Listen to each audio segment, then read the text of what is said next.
What is going on, YouTube? Fascinating graveyard on this beautiful day here in Newport, Arkansas.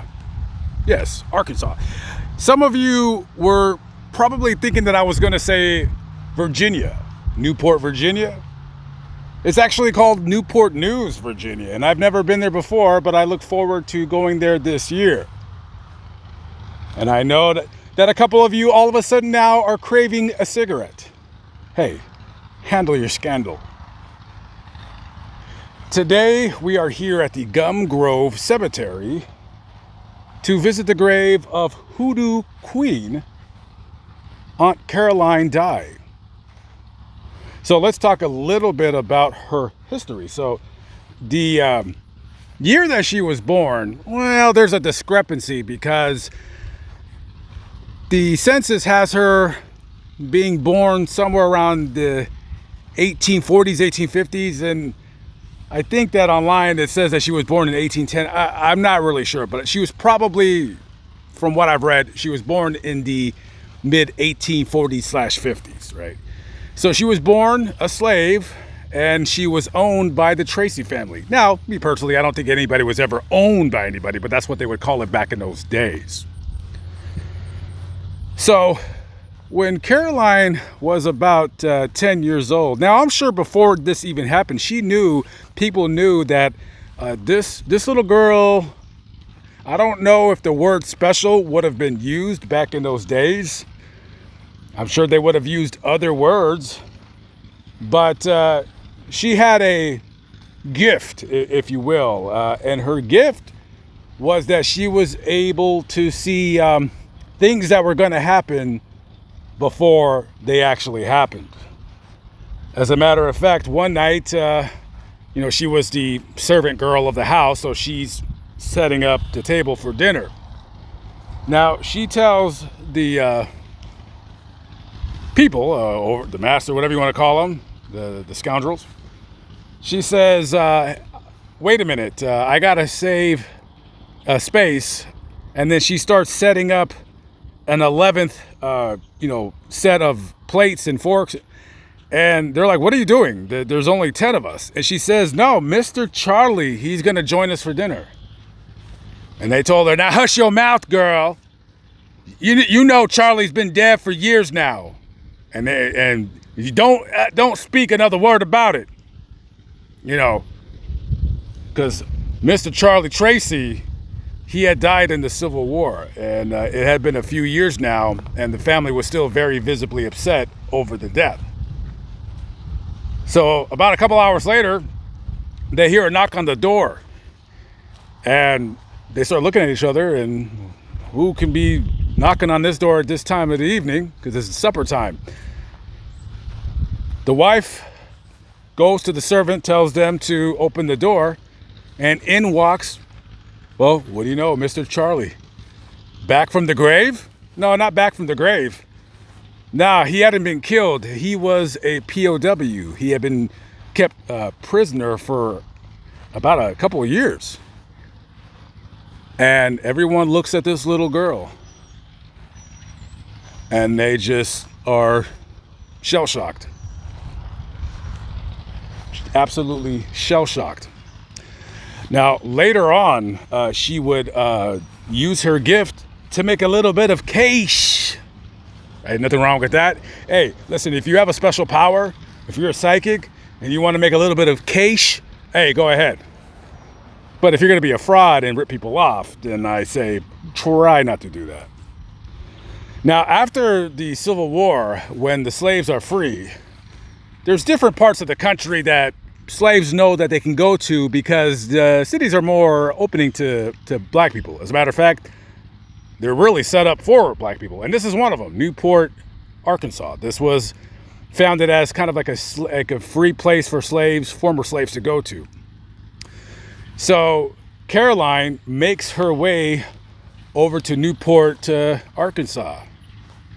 And this is where she would settle down. Later, her husband, the man that she married, would go on the pass, so she was living off of his pension. So I'm not really sure where she lived here in Newport, But she had two side gigs. One was that she would sell plates of food outside of her house. The other, well, she was a prophet. Now, don't you dare call her a fortune teller, because she is no fortune teller. But she can possibly tell your future. Now, don't ask her about when you're going to die or how to fall in love, because she ain't going to answer you.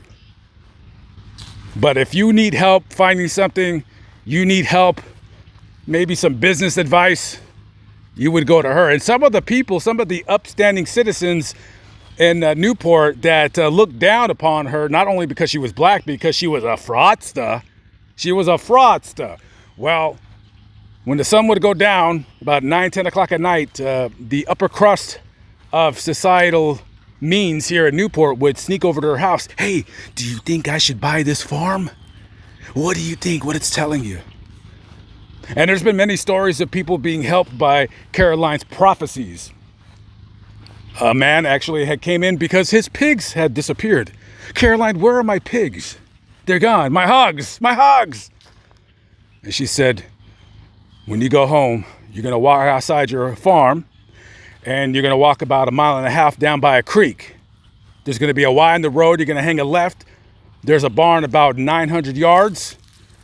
They're locked inside the barn. Your neighbor stole them. Now, don't go tonight. Don't go tonight because they're there. And you don't want to start any trouble with these people. But if you go the following night, they won't be there. You can go and take your hogs, open up the gate. As a matter of fact, you don't even have to lead them because they'll come right home. And sure enough, they did. Sure enough, they did. And as the years went on, she became so popular that people from hundreds of miles around would come all the way to Newport, Arkansas, just to see her. Actually, they called that train the Caroline Express because there were so many people coming up there. They would buy food from her. They would give her money to, tell their futures, if you will. Now, she did not use a crystal ball or read your palms or do tarot cards, none of that. She would use a deck of cards because she needed that to focus on something to keep her concentration, or she would just look at you and tell you what your future might hold. And what that money that she used to, tell people their futures, she invested in a lot of property in this area.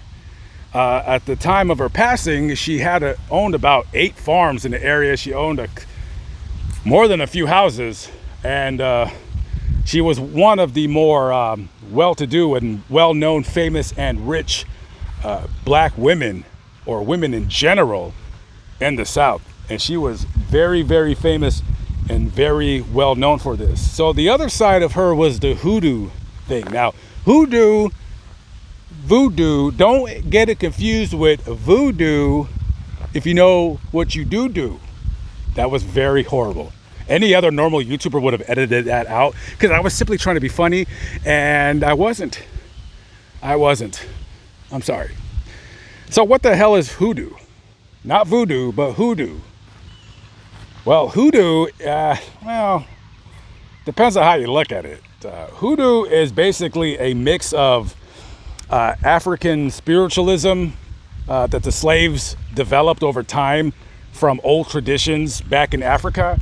And then you mix that with, a slave being from another country, because some slaves were from Niger, some slaves were from Chad or that region, or some were from other parts of Africa. So it was a blend of different folklore, mysticism in different parts of Africa and other parts of the world that they would gather slaves from. A lot of Muslims were slaves. So you add in Islamic traditions into the mix. And you would have hoodoo, or you would call her possibly a seer, which is basically a prophet, like I just said. You would also call her a root woman, a root doctor. She was known to cure people of their ailments if they were sick.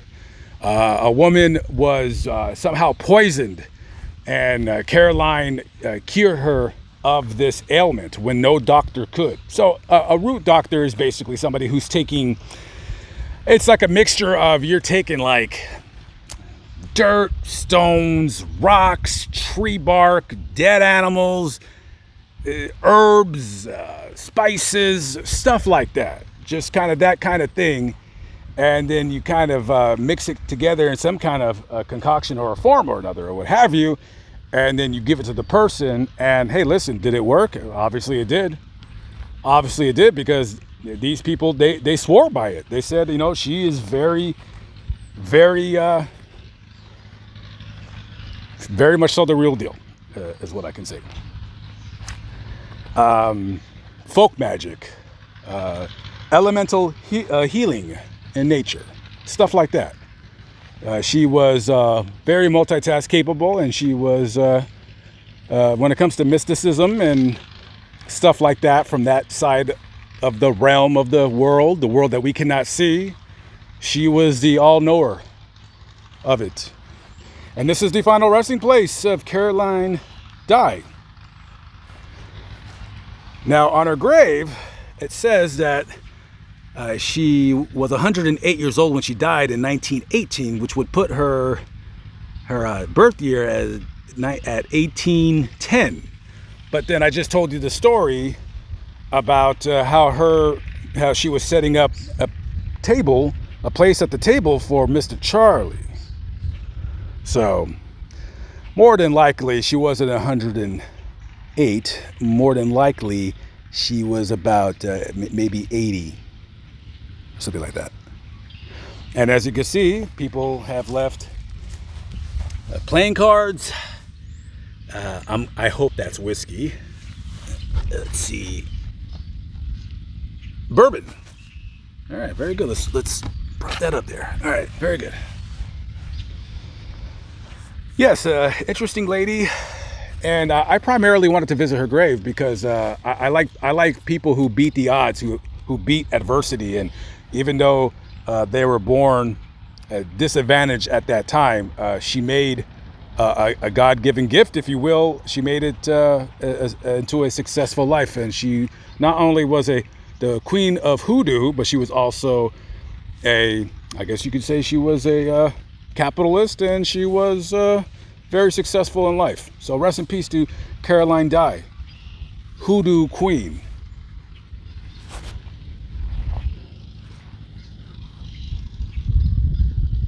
There's a grave over there. One of the more touching graves I've ever seen. And I can't show it to you because, well, it's hidden from the world, so we cannot see it. Fascinating graveyard. I will see you later. Have a good one. Peace out.